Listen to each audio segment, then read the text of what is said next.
85%. 85% not because we're giving 85%, we're damn near giving 100%, but 85% with our percentages for today. So front squat and for my brother back squat.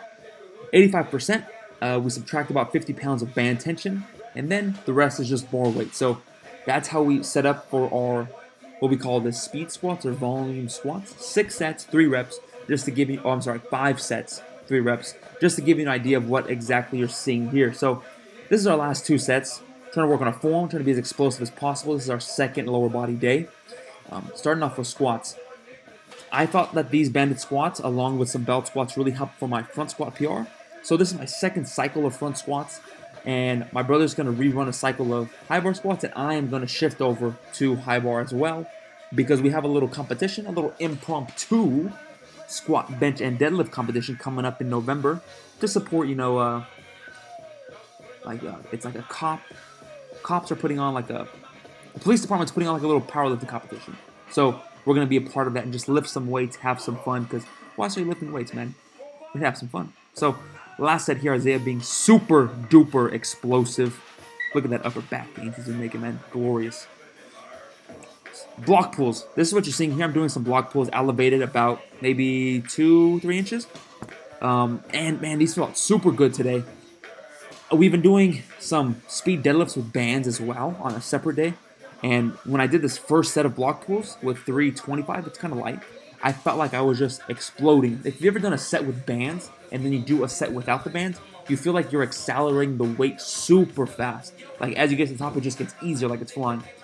That's how it felt today. So I think it's going to be good, especially for that 1 rep max deadlift. I did 3 sets. I ramp up the sets. I start with lightweight, medium weight, then go heavier. My brother just did 3 sets of a not stiff leg, RDL with 265, 3 sets of 8 reps. And man, if you've ever just worked up an RDL heavy, it feels nice and it's hard. Just each week, add like 5 to 10 pounds. Just try to keep your reps, keep your sets, and just hang on for dear life. Put your hips back, put the tension in the hamstrings. If you never ran a cycle of RDLs, I've done it once. I'll probably do it again. At least I think I'll do it again. Those are brutal.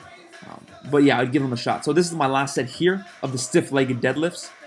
One thing to note here, I'm not trying to get in the best position in the world.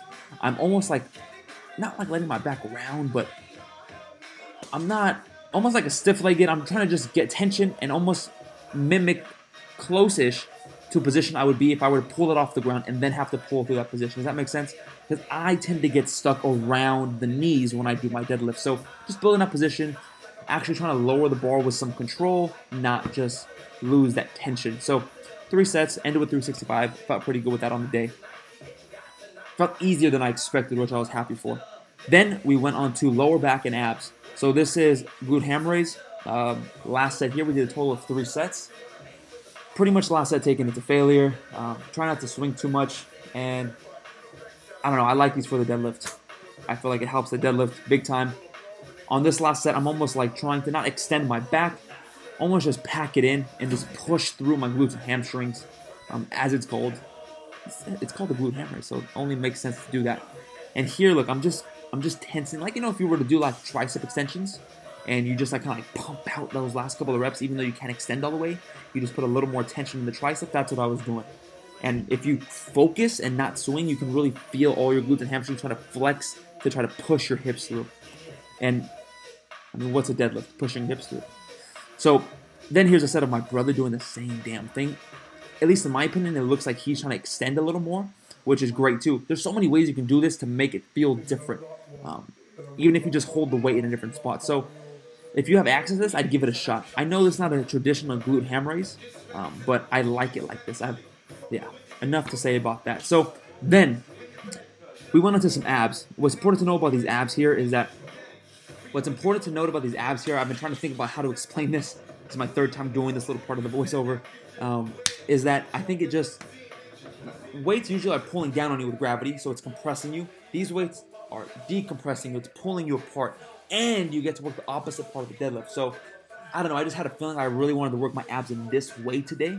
So we did like some nice controlled pause reps, really just got that feeling in abs contracting.